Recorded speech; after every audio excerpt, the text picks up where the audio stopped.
కనుక ముందుగా మనం దేవుని కొరకు పని చేయాలన్నా, లేకపోతే దేవుని యొక్క రాజ్యంని స్థిరపరచాలన్నా, లేకపోతే ఇలాగా దేవునికి సంబంధించినవి ఏది చేయాలన్నా, మనము చేయడానికి ముందు అసలు దేవుడు ఏమి ఇష్టపడుతున్నాడో తెలిస్తే అవి చేయడానికి మనకి బాగుంటుంది.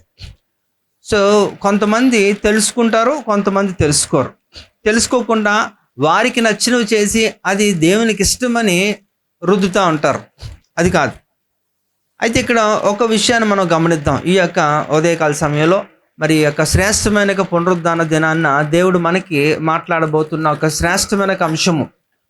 నేను త్వరగా ఈ దినాన్ని ముగిస్తాను. నేను ఎందుకంటే బల కార్యక్రమం ఉంది, మనకి సమయం కూడా అవుతుంది కనుక త్వరగా నేను ముగించడానికి ప్రయత్నం చేస్తాను. చూద్దాం ఒకసారి. మరి దేవునికి ఏది ఇష్టమో ఒకసారి మనం కనుగొంటే ఆ తర్వాత మనం చేయడానికి బాగుంటుంది. మనకి ఏది కూడా తెలియకుండా ఏమి చేయలేం. తెలిస్తేనే దాన్ని సంపూర్ణంగా మనం చేయడానికి బాగుంటుంది. కనుక ఇక్కడ చూద్దాం. హెబ్రీ పత్రిక 13వ అధ్యాయము 16వ వచనం. ఉపకారమును ధర్మమును చేయు మర్చిపోకుడి, అట్టి యాగములో దేవునికి ఇష్టమైనవి. ఈ యొక్క హెబ్రీ గ్రంథకర్త అయిన పౌలు గారు ఈ యొక్క విషయాన్ని తెలియజేస్తారు. దేవునికి ఇష్టమైనవి ఏంటో అంటే అక్కడ ఆ విషయాన్ని మనకి తెలియజేస్తున్నాడు. ఏంటంటే ఉపకారమును ధర్మమును చేయు మర్చిపోకుడి, అట్టి యాగములు దేవునికి ఇష్టమైనవట. మరి నిన్నటి దినాన్ని కూడా మనం ఒక స్త్రీ గురించి, తబితా గురించి మనం ధ్యానించినప్పుడు మరి తను కూడా మరి సత్క్రియలు ధర్మ కార్యములు చేసినట్టుగా మనకు లేఖనాలు తెలియజేశాయి. తద్వారా మరి తను ఎంతగా తను చనిపోయిన తర్వాత కూడా ఏ రీతిలో మరి విధవరాలు చేత కొనియాడబడిందో వారంతా కూడా ఏడుస్తూ మరి పేతురు గారికి తన చేసిన క్రియలను గుర్తు చేసుకొని వారు చెబుతున్న సందర్భాన్ని మనం విన్నాం. కనుక ఇక్కడ కూడా దేవునికి ఇష్టమైనది ఏంటంటే, దేవునికి ఇష్టమైనవి చాలా ఉన్నాయి. అయితే అందులో దేవుడు ప్రధానంగా కోరుకుంటున్నది కూడా ఇది ఒక విషయమే. ఏంటంటే ఉపకారమును ధర్మమును చేయు మర్చిపోకుడి. ఎందుకు మర్చిపోద్దు అంటున్నాడంటే ఇవి దేవునికి ఇష్టము కనుక.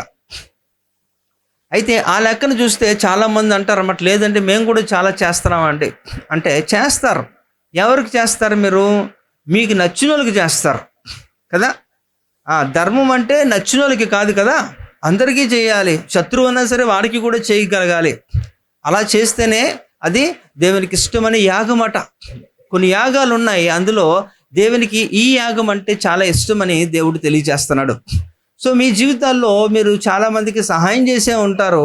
అలాగే కొంతమందితో మీకు వైరం ఉంటున్నప్పుడు వారిని ద్వేషించి వారితో మీరు శత్రుత్వం పెంచుకొని వారికి ఏమాత్రం సహాయం అందకుండా కూడా, ఒకవేళ వారికి ఎవరి ద్వారా అనే సహాయం అందినా అది మీరు పాగొట్టడానికి కూడా కొంతమంది ప్రయత్నం కూడా చేసే ఉంటారు. కానీ ఈ దినాన్ని దేవుడు తెలియజేస్తున్నాడు, మీరు ఉపకారమును ధర్మమును చేయ మర్చిపోకుడి.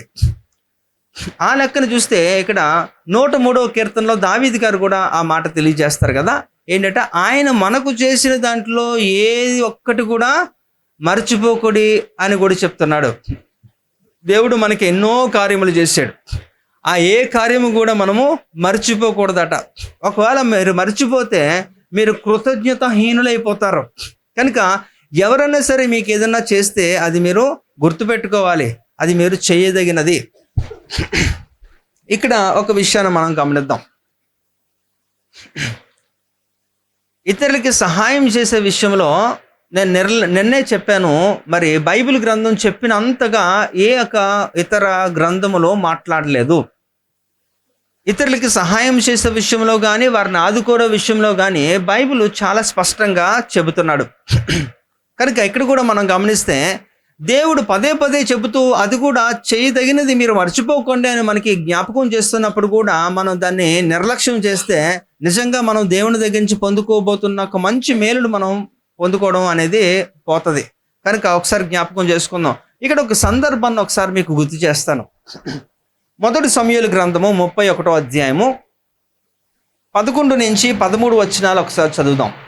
అయితే ఫిలిష్తీయులు సౌలుకు చేసిన దాని గురించిన వార్త యబేష్గిలాదు వారు విని బలశాలులందరూ లేచి రాత్రి అంతా నడిచి సౌలు మొండెమును అతని కుమారుల కళేబరములను బెత్షాను పట్టణపు గోడ మీద నుండి దించి యాబేషునకు తిరిగి వచ్చి వాటిని దహనము చేసి వారి శల్యములను తీసి యాబేషులోని పిచుల వృక్షము కింద పాతిపెట్టి 7 దినములు ఉపవాసముండిరి. ఇక్కడ మీరు గమనించండి, ఇక్కడ ఇశ్రాయేల్ దేశాన్ని అంటే ఇశ్రాయేల్కి ఎంతమంది 12 గోత్రాలు కదండి. అంటే ఉమ్మడి ఇశ్రాయేల్ దేశాన్ని మొత్తానికి మొట్టమొదటి రాజుగా సౌలుని దేవుడు ఎంపిక చేశాడు సమూయేలు అనే ప్రవక్త ద్వారా. మరి మనకు తెలుసు సౌలు ఏ రీతిలో మొదట మరి ఆయన అంత చక్కగా ఉన్నాడో, మరి దేవుని దృష్టికి యథార్థవంతుడిగా ఉన్నాడు కనుక మరి దేవుడు సమూయేలు ద్వారా ఆయన్ని ఎంపిక చేసుకున్నాడు, ఒక రాజుగా నియమించాడు. అయితే అలాంటి రాజు పతనం గురించి ఇక్కడ మనకి రాయబడింది. ఏంటట, సౌలు ఎంత భయంకరమైన చావు అంటే ఆయన మరి ఒక అమ్మోనీయుడు అయిన ఒక సైనికుడు ఒక ఖడ్గము చేత ఆయన ఏం చేశారట, ఆయనే పడుచుకొని చచ్చిపోయినట్టుగా ఆత్మహత్య చేసుకున్నాడట. అయితే చనిపోయిన వాడిని అలా ఉంచకుండా వాళ్ళు ఏం చేశారంటే, వాళ్ళు ఎంత భయంకరమైన వ్యక్తులు అంటే చూడండి, మొండాన్ని ఏం చేశారట, తలని వేరు చేసేసారట. వేరు చేసి ఏం చేశారు, గోడకి కొట్టారు. ఆ తలని గోడకి కొట్టారట. ఎంత భయంకరం అంటే అందరికీ కూడా గుర్తుండిపోవాలి, మాతో పెట్టుకుంటే ఎలా ఉంటుంది అని చెప్పి వారు ఏం చేశారంటే అంత క్రూరంగా భయాన్ని కలిగించారు. ఇశ్రాయేల్ జనాంగంలో అలాంటి భయాన్ని పుట్టించాలని వారు చేశారు. అయితే వీళ్ళు ఎవరండి వీళ్ళు అంటే, చరిత్రలు కానీ చూస్తే అమ్మోనీయులు మోయోబీలు సంతానం ఎంత భయంకరం అంటే లోతు ద్వారా ఉత్పన్నమైన ఒక సంతానం. శాపగ్రస్తులు అయిపోయారు, శపితంగా ఉన్నారు వాళ్ళు. దేవునికి ఎప్పుడు కూడా విరోధముగా లేచిన ప్రజలుగా వారు అనునిత్యము ఏంటంటే ఇశ్రాయేల్ ప్రజలే టార్గెట్ చేస్తూనే ఉన్నారు. అలాంటి సందర్భంలో వారు ఏం చేస్తారట, రాత్రంతా కూడా వారు నడుచుచు ఏం చేస్తారట, అక్కడికి వెళ్ళి మొండాన్ని ఇంకా కలేబరాన్ని తీసుకొని వెళ్ళి అక్కడ మళ్ళీ పాతి పెట్టడానికి వారు వెళ్ళారట. అంటే అప్పటి వరకు కూడా ఎవరు కూడా సాహసించలేదు ఆ సౌలుని ఒక మంచి ఏమంటారు మంచి బరియల్ అంటే ఆ సమాధి కార్యక్రమం కూడా నోచుకోలేని వ్యక్తిగా అయిపోయాడు. రాజు అయిన వాడే, గొప్ప రాజే అయినప్పటికీ కూడా అలాంటి భయంకరమైన చావు రావడానికి కారణం అనేకమైన సందర్భాలు ఉన్నాయండి. ఇక సౌలు ఆ పరిస్థితికి రావడానికి కారణం ఏంటంటే ఆయన అవిధేయుడిగా ఉన్నాడు, దేవునికి లోబడకుండా దేవుని సేవకుల్ని లెక్క చేయలేని వాడిగా ఉన్నాడు. మనకు తెలుసు మొట్టమొదటిగా మరి సమూయేలు వచ్చి ఆయనకి పట్టాభిషేకం చేసినప్పుడు బలి అర్పించి మరి దహన బలి చేసిన తర్వాత ఆయన ప్రతిష్ఠించి ఆ తర్వాత ఆయనకి ఇవ్వవలసిన పని. అధ్యాయం 1-13 వచనాలు ఒకసారి చదవండి. అమ్మోనీయుడైన నాహాషు బయలుదేరి యబేష్గిలాదుకు ఎదురుగా దిగినప్పుడు యాబేషు వారందరూ మేము నీకు సేవ చేయుదుము, మాతో నిబంధన చేయమని నాహాషుతో అనిరి. ఇశ్రాయేలులందరూ మీదికి నింద తెచ్చునట్లు మీ అందరి కుడికన్నులను ఊడదీయమునని మీతో నేను నిబంధన చేసేదనని అమ్మోనీయుడైన నాహాషు యాబేషు వారి పెద్దలతో చెప్పగా వారు మేము ఇశ్రాయేలుల సరిహద్దులన్నిటినీ దూతలను పంపుటకై 7 దినముల గడువు మాకిమ్ము, మమ్మను రక్షించుటకు ఎవరునూ లేకపోయిన ఎడల మమ్మను మేము నీకు అప్పగించుకొనిదమనిరి. దూతలు సౌలు గిబియాకు వచ్చి జనులకు ఆ వర్తమానము తెలియజెప్పగా జనులందరూ బిగ్గరగా ఏడ్చిరి. సౌలు పొలము నుండి పశువులను తోలుకొని వచ్చుచు జనులు ఏడ్చుటకు హేతువేమని అడుగగా వారు యాబేషు వారు తెచ్చిన వర్తమానం అతనికి తెలియజేసిరి. సౌలు ఆ వర్తమానము వినగానే దేవుని ఆత్మ అతని మీదకు బలముగా వచ్చెను. అతడు అత్యాగ్రహుడై ఒక కాడి ఎడ్లను తీసుకొని తునకలుగా చేసి ఇశ్రాయేలుల దేశములోనికి నలుదిక్కులకు దూతల చేత వాటిని పంపి సౌలుతోనూ సమూయేలుతోనూ చేరకుండు వాడెవడో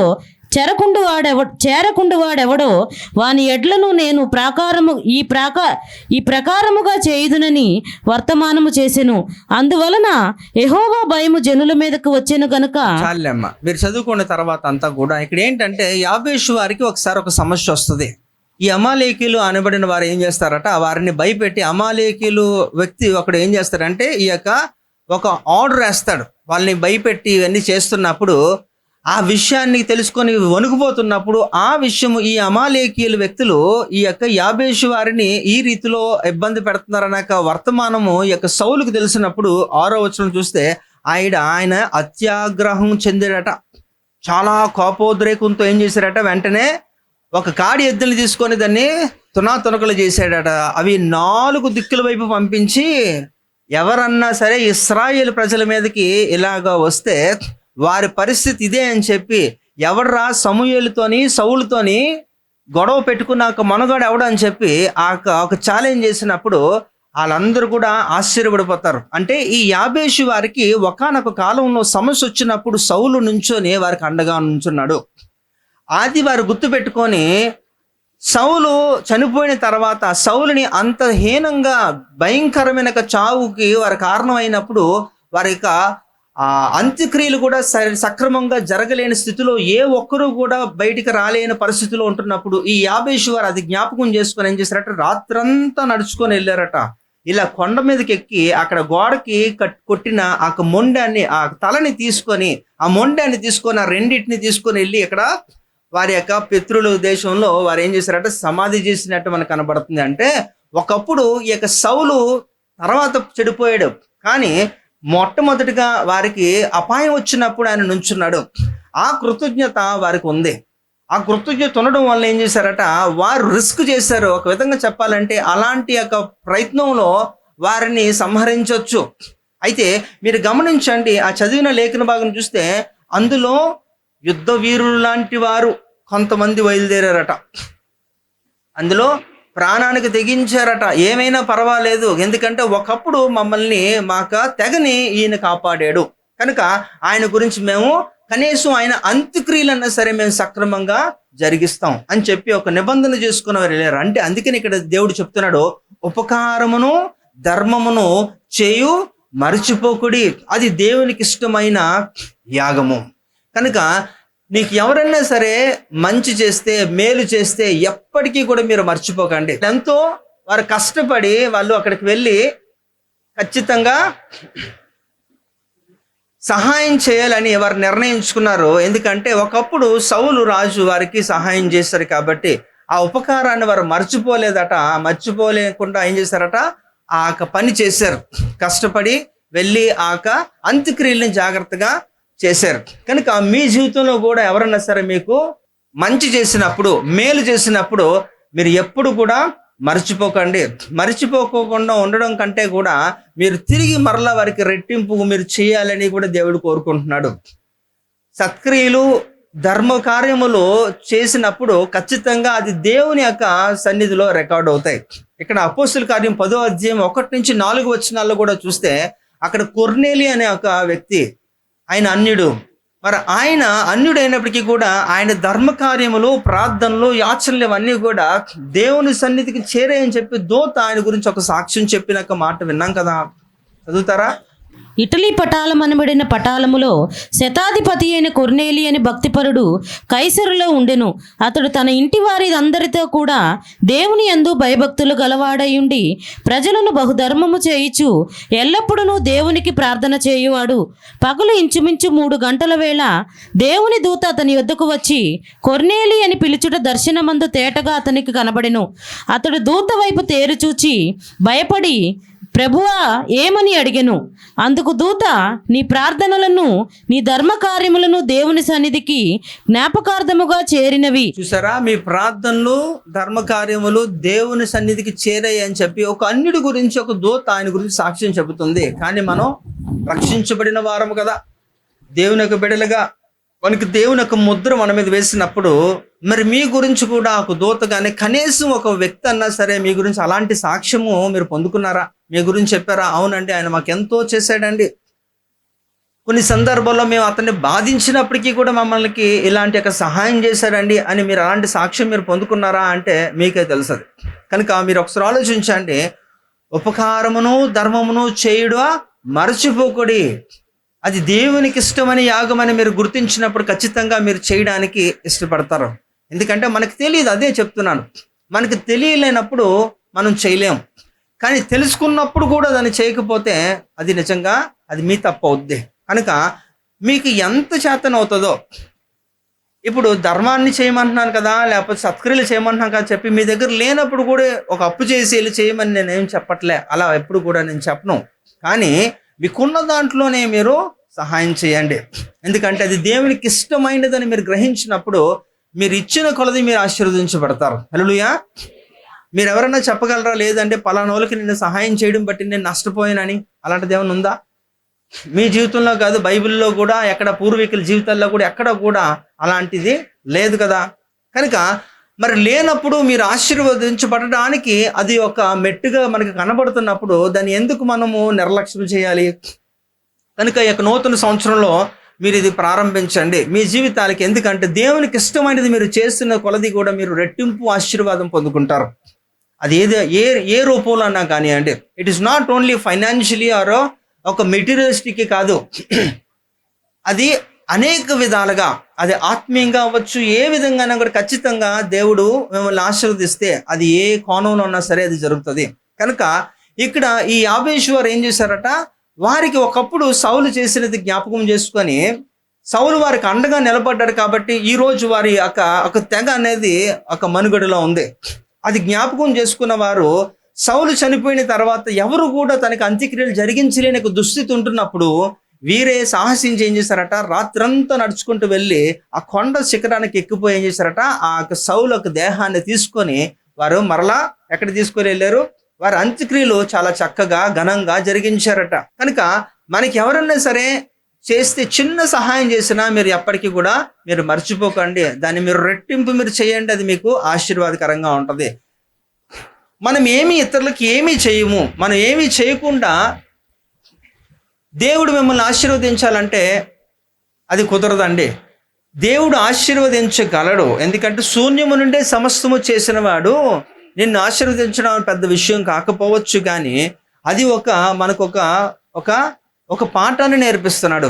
ఉన్న దానిని దేవుడు వృద్ధి చెందిస్తాడు. అందుకని మీరు చూడండి, యేసు ప్రభు వారు యొక్క భూమి మీద 3.5 సంవత్సరాల పరిచర్య కాలంలో ఆయన ఎన్నో అద్భుతాలు చేశాడు. అందులో ఒక 2 విషయాలు చూస్తే 5,000 మందికి ఆయన ఏం చేశారట, ఆహారాన్ని పంచిపెట్టినప్పుడు ఆయన అడిగిన మాట ఏంటట, మొట్టమొదటిగా ఈ యొక్క ఫిలిప్ని వీళ్ళతో మాట్లాడారు ఏంటంటే, మీరే పెట్టండి రా, వారికి భోజనం పెట్టండి అంటే, మేము ఎక్కడి నుంచి పెడతామయ్యా, ఇప్పుడు ఇంతమందికి మేము ఎలా తాగలం, అయినా సమయం చాలా దాటిపోయింది, అవ్వలేనప్పుడు దేవుడు మాట్లాడిన మాట ఏంటంటే, ఎవరి దగ్గరన్నా తినడానికి ఆహారం ఉందా అంటే ఒక చిన్న పిల్లవాడు తీసుకుని రావడం ఆ సందర్భం మనకు తెలుసు. అంటే ఇక్కడ దాని ద్వారా అంటే ఏమీ లేకపోయినప్పటికీ కూడా వారికి ఆహారం అందించగల సమర్థత దేవునికి ఉన్నప్పటికీ కూడా గాల్లో నుంచి ఏది కూడా ఇలా చేయలేదండి. దేవుడు ఉన్న దాని నుంచి ఆశీర్వదించాడు. వారి దగ్గర ఉన్నవి ఏంటంట, 2 చేపలు 5 రొట్టెలే. కానీ వాటిని 5,000 మందికి ప్రార్థించి కృతజ్ఞతలు చెల్లించి వాటిని విరిచి వడ్డించినప్పుడు అది మల్టిప్లై అయిపోయింది. అంటే నీకున్నది ఏదైతే ఉందో అది చిన్నదో పెద్దదో అనవసరం, అది తలాంత అవ్వచ్చు, ఇంకేదన్నా అవ్వచ్చు, కానీ ఆ ఉన్న దానిని దేవుడు ఆశీర్వదిస్తాడు. అది మనకి ఒక పాఠాన్ని భూమి మీదే మనకి దేవుడు నేర్పించి వెళ్ళాడు. కనుక ఏ ఒక్కరు కూడా ఏ తలాంతు లేకుండా ఉండరండి, అంతేనా? ఎవరికొకరికి ఏదో ఒక తలాంతు ఉంటుంది. నీకున్నది నాకుండదు, నాకున్నది నీకు ఉండకపోవచ్చు, కానీ ఖచ్చితంగా దేవుడు అందరికీ కూడా ఏదో ఒక తలాంతులు ఇస్తాడు. ఆ ఇచ్చిన తలాంతుని దాన్ని సమృద్ధిగా దేవుని కొరకు చేస్తే దాన్ని రెట్టింపు చేస్తాడు. 100 దేవుడు ఏం చేస్తారట, మిమ్మల్ని ఆశీర్వదిస్తాడు. కనుక అందుకే నేను మొట్టమొదటిగా చెప్పడం ఏం చేశానట, మీకు దేవుడు ఇచ్చినది ఏది కూడా వృధాగా మీరు చేయకండి, దేవుని కొరకు ఖర్చు చేయండి. దేవుని కొరకు మీరు చేస్తే ఈ నూతన సంవత్సరంలో మీరు ఆ అభివృద్ధిని మీరు చూస్తారు. ఈ నూతన సంవత్సరమే కాదు, ఎందుకంటే ఇది ప్రారంభం కాబట్టి ఇక్కడి నుంచి మీరు కౌంట్ చేసుకోండి. ఇక మీదట ఇప్పటి వరకు కూడా 2025 వరకు మీరు చేయలేదేమో, లేకపోతే మీకు చేయలేదేమో, కానీ దేవుడి నుంచి మాత్రం ఎల్లప్పుడూ కూడా రిటర్న్లో మీరు ఆశిస్తున్నారేమో. దేవుడి దగ్గర నుంచి నాకు ఇది చేయ, నాకు అది చేయ అంటున్నప్పుడు దేవుడు కొన్ని సందర్భాలు నవ్వుకుంటాడు, కొన్ని సందర్భాలు మౌనంగా ఉంటాడు, మాట్లాడు. అందువల్ల మీకు కూడా ఎందుకులేండి ప్రార్థన చేసినా దానికి జవాబు రాదు అని చెప్పి మీరు కూడా ఆలోచిస్తూ ఉండొచ్చు. కానీ నేను చెబుతున్నాను, అసలు మీకు అలాంటి లక్షణమే లేకపోతే మాత్రం చాలా ప్రమాదమే. అది అలవాటు చేసుకోండి. ఉపకారమును ధర్మమును మర్చిపోకుడి, ఎందుకంటే అది దేవునికి ఇష్టమైన యాగము. కనుక దేవునికి ఇష్టమైనది కూడా మీకు తెలుసుకొని కూడా చేయకపోతే మరి మిమ్మల్ని ఏమనాలి ఇంకా. కనుక దయచేసి అలా చేయకండి. ఇక మీదట చక్కగా మీరు దేవుని కొరకు చేయండి. అందుకే చూడండి, ఇక్కడ సొలొమోను ఒక మాట అంటాడు. సామెతల గ్రంథం 11:25 చూడండి. ఔదార్యము గలవారు పుష్టి నొందుదురు, నీళ్లు పోయి వారికి నీళ్లు పోయబడును. కదండి, ఎవరైతే చేస్తారో వాళ్ళకి నీళ్లు పోయి వారికి నీళ్లు పోయబడును. మీరు ఇస్తే మీకు వస్తుంది, మీరు ఇవ్వకుండా మీకు ఏది రాదు. చాలామందికి ఏంటంటే అదే చెప్తున్నాను, చేస్తారు కానీ ఎవరికంటే ఫేవరెటిజం అనమాట. వారికి నచ్చిన వారికి, అట్లా కాదు. మీకు నచ్చినా నచ్చకపోయినా అందరికీ కూడా చేసుకుని వెళ్ళండి అంతే. మీకు నచ్చిన వాళ్ళకే మీరు చేస్తే దానివల్ల పెద్ద ఫలితం ఉండదండి. కనుక మీరు నీళ్లు పోయి వారికి నీళ్లు పోయబడుతుందట. దేవుడు మనకి ఇచ్చిన ఒక వాగ్దానం. ఈ యొక్క నూతన సంవత్సరంలో ఇక మీదటి నుంచి కూడా మీరు చేతనైనంత మేలు చేయండి ఇతరులకి.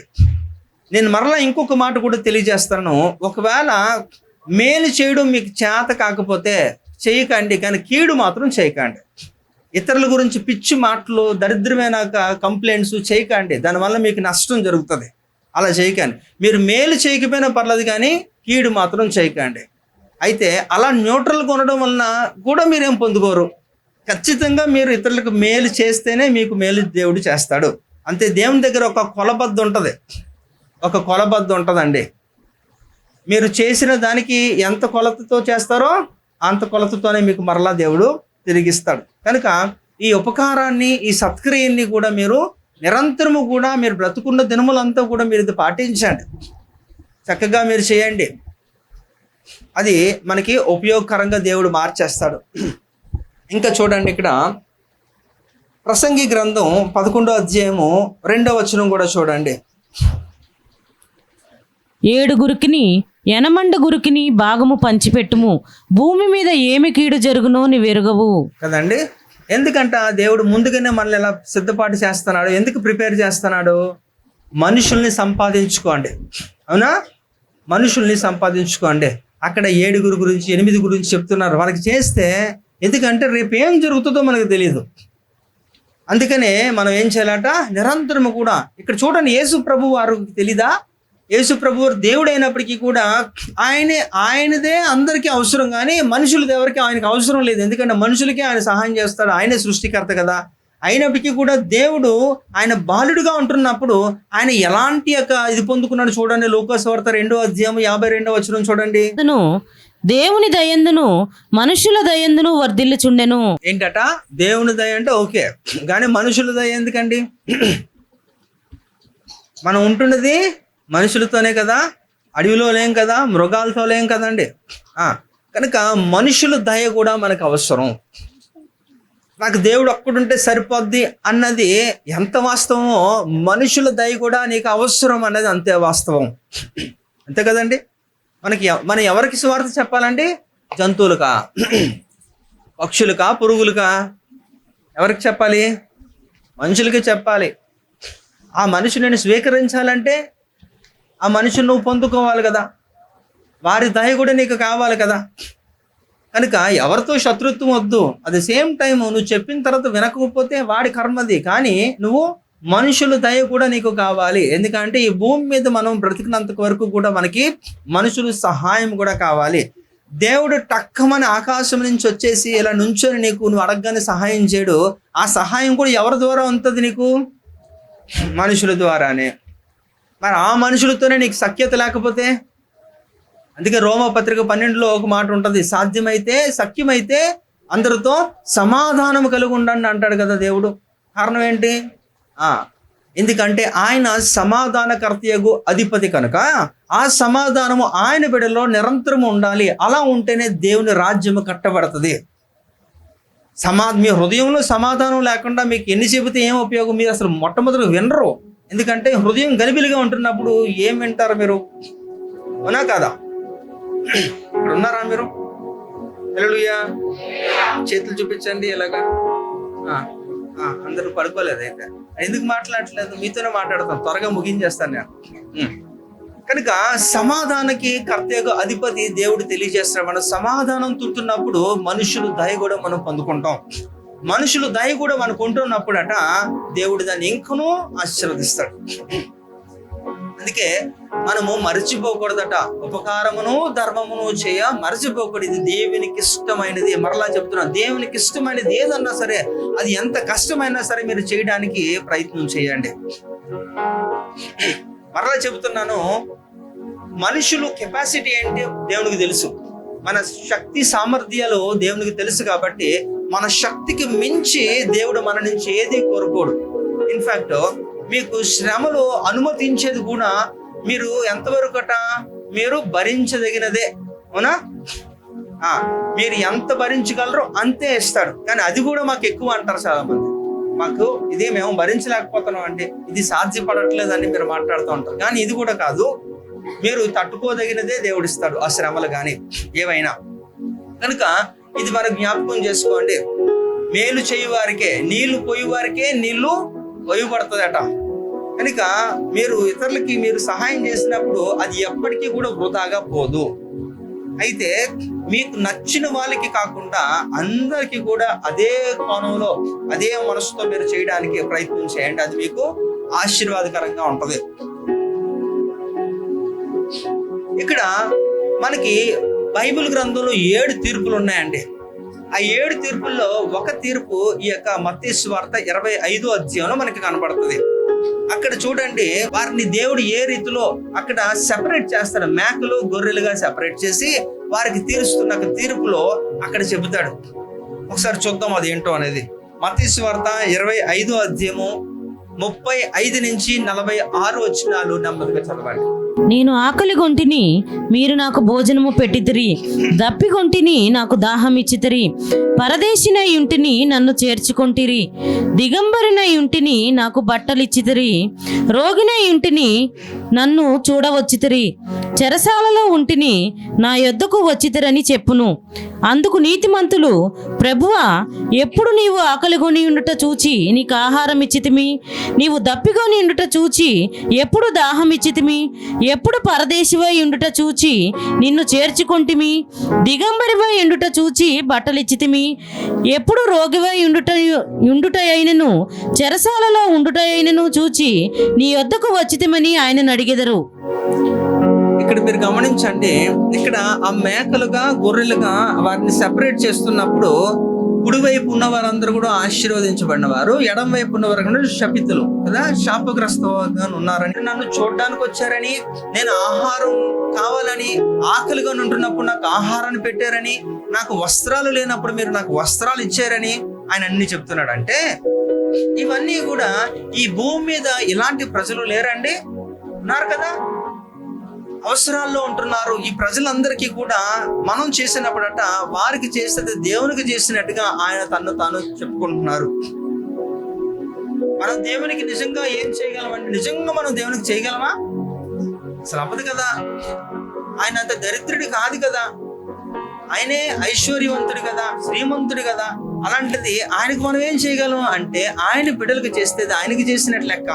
కాబట్టి ఆయన ఈ యొక్క మాటలని చెప్పినప్పుడు వారు ఆశ్చర్యం చెందారట. అవునా, ఆహా అని. అంటే ఇప్పుడు మీరు కూడా మనం కూడా గమనించండి, మన రోడ్డు మీద వెళ్ళిపోతున్నప్పుడు చాలా మంది చాలా దేనాతి దీనమైన స్థితిలో వారు కనిపిస్తూ ఉంటారు. బట్టలు లేకుండా ఉంటారు. కొంతమంది ఆహారం కోసం ఎంతో ఇంకా రోగగ్రస్తులు అయిపోయి లెపర్సీ వాళ్ళైతే మరీ ఘోరం.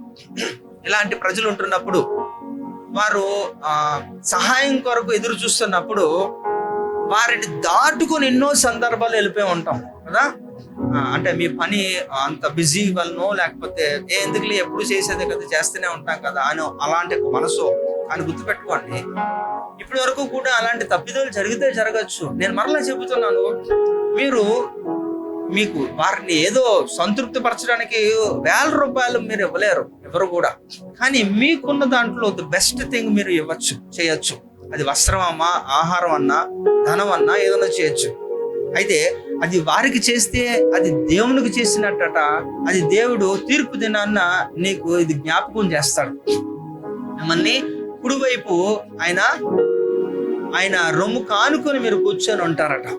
కనుక ఇది మనం ఎప్పటికీ కూడా మర్చిపోవద్దు. మేము చేస్తూనే ఉంటామండి, అప్పుడప్పుడు చేస్తూనే ఉంటాం. అప్పుడప్పుడు కాదండి, ఇది మీరు మీ యొక్క లైఫ్ స్టైల్లోకి ఇది ఒక భాగముగా మీరు చేసుకోండి. అది మీరు చేసుకోగలిగితే నిజంగా మీకు దేవుడు గొప్ప ఆశీర్వాదము మీకు దయచేస్తాడు.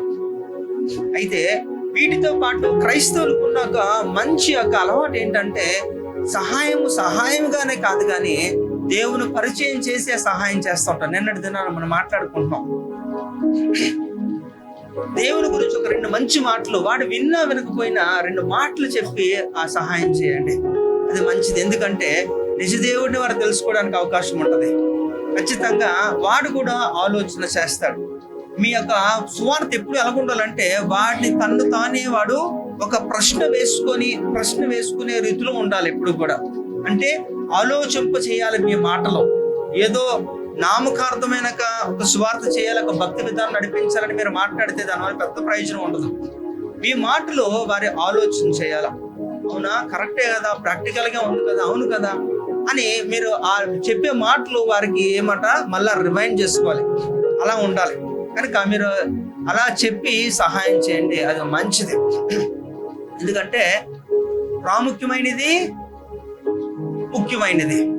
ఈ యొక్క వ్యత్యాసాన్ని మనం తెలుసుకున్నప్పుడు ఏది ప్రాముఖ్యం అంటే దానికే అదే మొదటి ప్రాధాన్యత ఇవ్వాలి. కనుక దానిని మనం మైండ్ లో పెట్టుకొని మనం ముందుకు వెళ్ళాలి. అందుకని ఇక్కడ కూడా చూడండి, సామెతల గ్రంథం 3వ అధ్యాయం 27వ వచనం చూస్తే, మేలు చేయుట నీ చేతనైనప్పుడు దాన్ని పొందదగిన వారికి చేయకుండా వెనుతీయకము. ఇది ఖచ్చితంగా ఇక్కడ ఉన్న వారందరూ కూడా నిజంగా అంత దీనమైన స్థితిలో ఉన్నారండి. ఇతరులకి సహాయం చేయలేని స్థితిలో ఉన్నారా? ఏ ఒక్కరూ ఉండరు నాకు తెలిసి కదా. మీరు చేయదగినది చిన్నదన్నా కూడా అది దేవుడు కౌంట్ చేస్తాడు అంటున్నప్పుడు చేయగలరు మీరు. కానీ లేదన్నా నాకు ఇంటి పరిస్థితి నీకు తెలుసు కదా, ఒంటి పరిస్థితి నీకు తెలుసు కదా అంటే నేనేం చేసేది? ఇంక మీరు అలా చెప్పి తప్పించుకుంటే నేనేం చేయలేను. కనుక ఇక్కడ మీరు చేయగలిగినది ఏది కూడా మీరు వెనక్కి తీయొద్దట. అదే ఇక్కడ మాట్లాడుతున్నాను. మేలు చేయటం నీ చేతనైనప్పుడు దాన్ని పొందదగిన వారికి చేయకుండా వెనక్కు తీయకము. దాన్ని వెనక్కి తీసుకోకూడదు. చెయ్యండి, బెస్ట్ చెయ్యండి. అది చేస్తే మీకు ఎంతో ఆశీర్వాదము.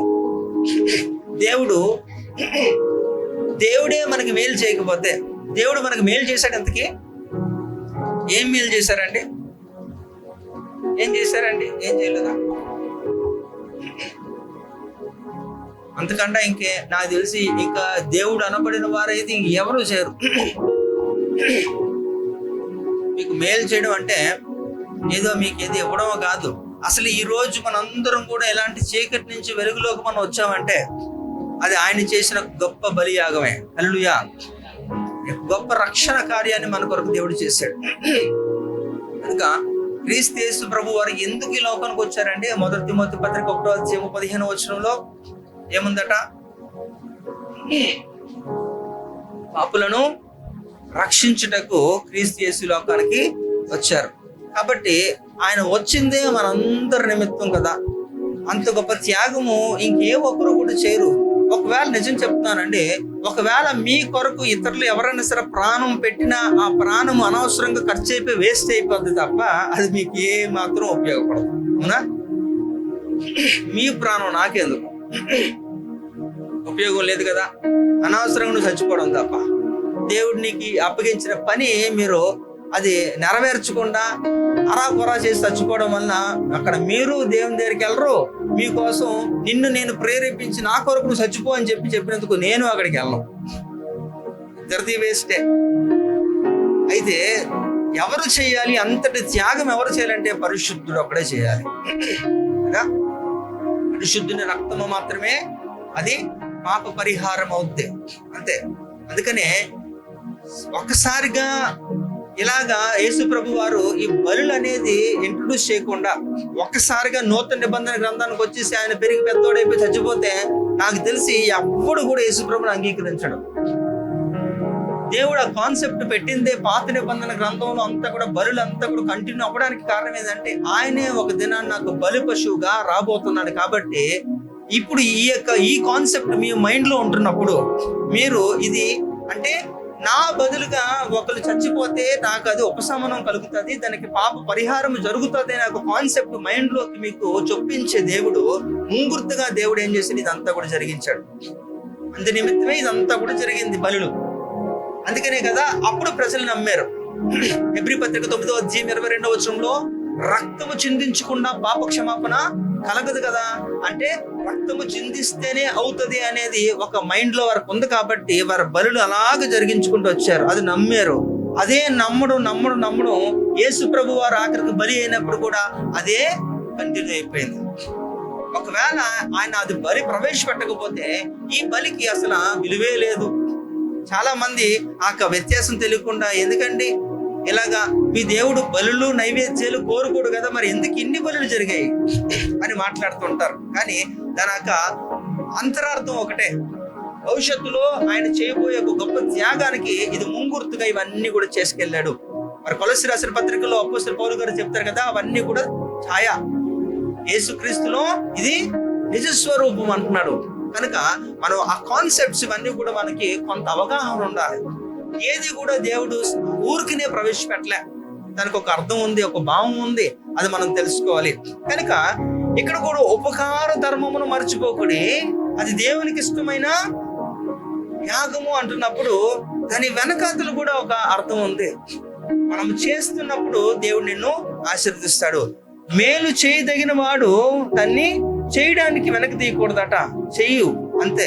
కానీ మరలా దాన్ని వెనక్కి తీసుకొని ముందుకు తీసుకొని ఎందుకులేండి అంటే దానివల్ల నీకు నష్టమే, అలా ఎప్పుడు చేయొద్దు. కానీ అందుకే చూడండి, గుర్తించిన వారి యొక్క మాట మాట్లాడతారు. ఇక్కడ రూతు గ్రంథం 2వ అధ్యాయం 20వ వచనం చూద్దాం. నయోమి బ్రతికి ఉన్న వారికిని చచ్చిన వారికిని ఉపకారము చేయుట మానని ఇతడు యెహోవా చేత ఆశీర్వదింపబడును గాక అని తన కోడలితో అనెను. ఎవరండి? బోయోజు గురించి ఇక్కడ చెబుతుంది కోడలికి. ఆయన అలాంటి వాడు, ఎలాంటి ధర్మ కార్యములు చేశాడు. విచిత్రం ఏంటంటే ఇక్కడ ఒక మాట మీరు గమనించండి, చచ్చిన వారికి కూడా అని మాట్లాడతారు. చచ్చిన వాడికి ఎవడు చేస్తాడండి? ఎవరు చేస్తారా? ఏం చేస్తారు అంటే దాని అర్థం ఏంటంటే అలా చనిపోయిన కుటుంబాలను కూడా ఆయన ఏం చేశారట, పట్టించుకొని వారికి కూడా చేతనంతగా ఆయన రాజుగా ఆయనకి కలిగినది బెస్ట్ చేశాడట. అది గుర్తించి ఈ యొక్క మాట తన కోడలికి చెప్తుంది. ఇంకా మనం కూడా జ్ఞాపకం చేసుకుందాం, దేవుడు మన పట్ల ఎందుకు ఈ యొక్క ప్రత్యేకత ఈ యొక్క మాటలు మన పదే చెబుతున్నాడు. సత్క్రియల గురించి కానీ, ధర్మ కార్యముల గురించి కానీ, ఇక్కడ ఉపకార ధర్మము గురించి. అది ధర్మం అట, అది మనం చేయదగినది, అది రూలు. మరలా చెబుతున్నాను, ఈ యొక్క మాట తీసేసుకుందాం. నాకు చేతనైతే అనే మాట తీసేద్దాం, చెయ్యాలి అంతే. అది రూల్ కదా. ధర్మం అంటే ఏంటి? చేయాలి. అది ఉపకార ధర్మం అంటే it is rule that you need to help others అంతే. కాబట్టి దాన్ని ఎప్పుడు కూడా నాకు చేతనైతే అనే మాట తీసేసుకొని నేను చేస్తాను. అయితే ఆ చేయడంలోనే ఎంత అనేది నీ స్తోమతకు తగిన రీతిలో అంతే. అది ఎలాగన్నా కానీ అండి, it can be returns of ఒక మనీ రూపంలోనో లేకపోతే వస్త్రాల తిండ ఏదన్నా కానీ అండి. కానీ చేయడం అలవర్చుకోండి, అది మీకు మంచిది. ఈ నూతన సంవత్సరంలో దేవుడు మిమ్మల్ని హెచ్చుగా మిమ్మల్ని ఆశీర్వదించడానికి this is the best key. ఇదే ఒక చక్కటి యొక్క తాలపు చెవి. కనుక ఇది మీరు అలవాటు చేసుకొని మీ జీవితంలో, దైనందిన జీవితంలో ప్రతినిత్యము కూడా మీరు చేయడానికి మీరు ఎన్నో పనులు చేస్తారు. ఒక విధంగా చెప్పాలంటే ఒకసారి మీరు ఒక అకౌంటింగ్, ఒక బడ్జెట్ లెక్క వేసుకోండి. నెలకి మీరు అనవసరమైన ఖర్చులు ఎన్ని చేస్తున్నారో ఒకసారి మీరు లెక్క వేసుకోండి. అప్పుడు మీకే ఆశ్చర్యం కలుగుతుంది, ఎంత నేను వేస్ట్ చేస్తున్నానా అని. అయితే అందులో అట్లీస్ట్ ఒక పావు వంతు మీరు ఇతరులకు సహాయం చేసినా అది మీకు ఎంతో, అది ఎప్పుడు కూడా వేస్ట్ కాదు. అది ఖచ్చితంగా ఎప్పుడు కూడా మీకు బ్యాంక్ ఖాతాలో ఉన్నట్టే. హల్లెలూయా. కనుక దేవునికి ఇష్టమైనది ఏంటట? దేవునికి ఇష్టమైనది ఉపకార ధర్మము మర్చిపోకడి. ఉపకారము చేసేది దేవునికి ఇష్టం అంట. కానీ కనుక అయితే గుర్తుపెట్టుకోండి, పొందుకుంటున్న వారు కూడా చేయాలి. ఇది అంతసేపు మనం గివ్ అంటే ఆపదు. ఎంతసేపు తీసుకునేవారు కాదు, మీరు కూడా ఇచ్చేవారిగా ఉండాలి. హల్లెలూయా. అంతే. కనుక ఇది అందరికీ వర్తింపు. వాడు ఎప్పుడు దేనస్థితిలో ఉంటే వాడు ఎప్పుడు దేనస్థితిలో ఉండడండి. గుర్తుపెట్టుకోండి, వాడు దేనస్థితిలో ఉండడు, వాడిని కూడా ప్రభు పైకెత్తాడు. అయితే ఆ సమయంలో వాడు కూడా ఇదే చెయ్యాలి. వాడికంట దీనమైన స్థితిలో ఉన్నవాడికి వాడు హెల్ప్ చేయాలి.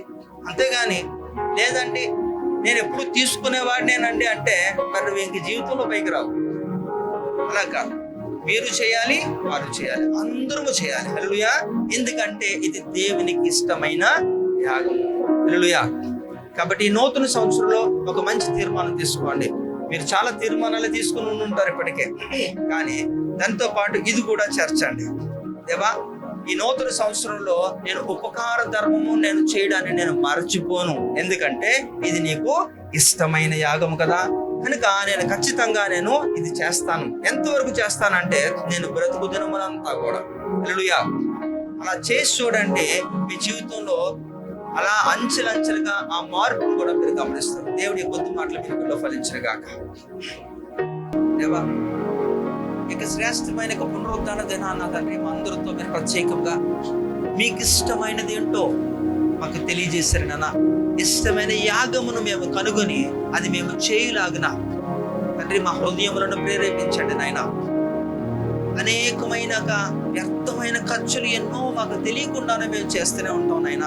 కానీ ఈ దినము నుంచి అలాంటి వ్యర్థమైన ఖర్చులు మేము పెట్టకుండా నీకు ఇష్టమైన యాగము మేము కనుగొనినది మొదలుకొని మేము మేలు చేయడానికి ఎంత మాత్రము వెనుదీయకుండా నీ కొరకు మేము శ్రేష్టమైనది మా స్తోమతకు తగిన రీతిలో మేము ఇతరులకి మేము సహాయం చేస్తాం.